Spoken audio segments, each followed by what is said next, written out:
حضرت حزقیل علیہ السلام اور 70,000 مردے۔ چینل پر نئے ہیں تو سبسکرائب ضرور کریں۔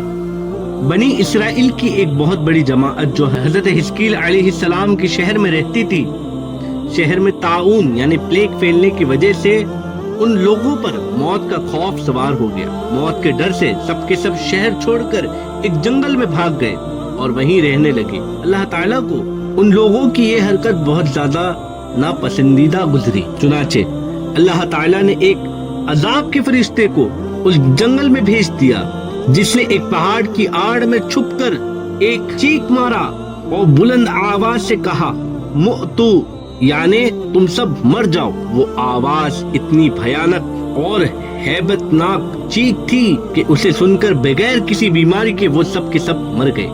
جن لوگوں کی تعداد 70,000 تھی، ان مردوں کی تعداد اس قدر زیادہ تھی کہ لوگ ان کے کفن دفن کا کوئی انتظام نہیں کر سکے، اور ان کی لاشیں کھلے میدان میں بے گور و کفن 8 دن تک پڑی پڑی سڑنے لگی اور بے انتہائی بدبو پیدا ہونے لگی۔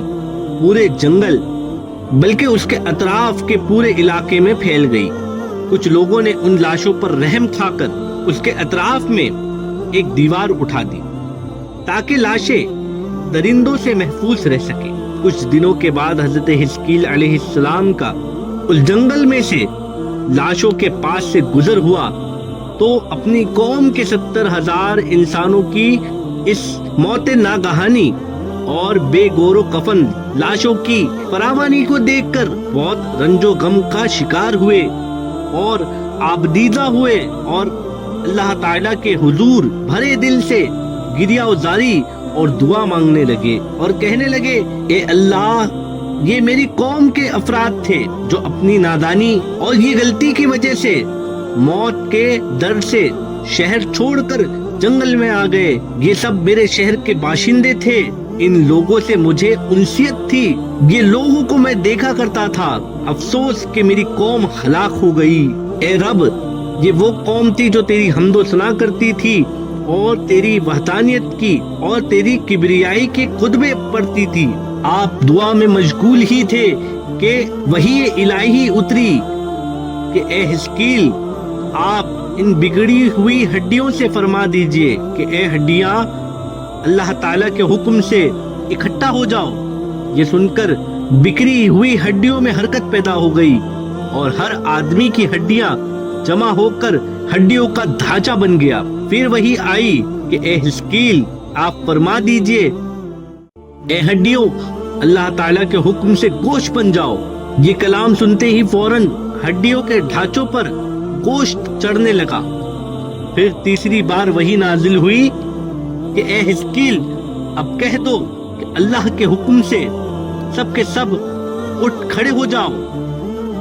آپ کے زبان سے یہ جملے نکلتے ہی 70,000 لاشیں یہ پڑھتے ہوئے اٹھ کھڑی ہوئی، سبحانک اللہم و بحمدک لا الہ الا انت۔ پھر یہ سب لوگ جنگل سے روانہ ہو کر شہر میں جا کر آباد ہو گئے اور اپنی اپنی عمر کی مدت پوری کی، لیکن ان لوگوں پر موت کا اتنا نشان باقی رہ گیا کہ ان کے جسموں سے سڑی ہوئی لاشوں کی بدبو آتی تھی، اور یہ لوگ جو بھی کپڑا پہنتے وہ کفن کی صورت میں ہو جاتا تھا، اور قبر جس طرح کفن کو میلا کر دیتی ہے، ان کے کپڑے پر ایسے ہی نشان نمودار ہو جاتے تھے۔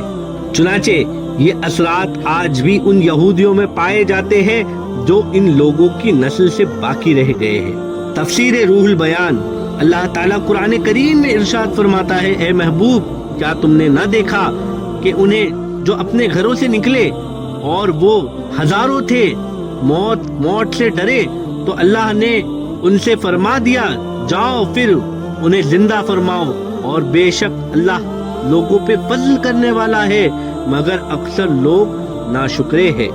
ویڈیو اچھی لگی ہو تو لائک اور کمنٹ کریں اور چینل کو سبسکرائب کرنا نہ بھولیں۔ اللہ تعالیٰ توفیق عمل عطا فرمائے، آمین، بجاہ نبی الامین صلی اللہ تعالی علیہ وسلم۔ جزاک اللہ خیرہ۔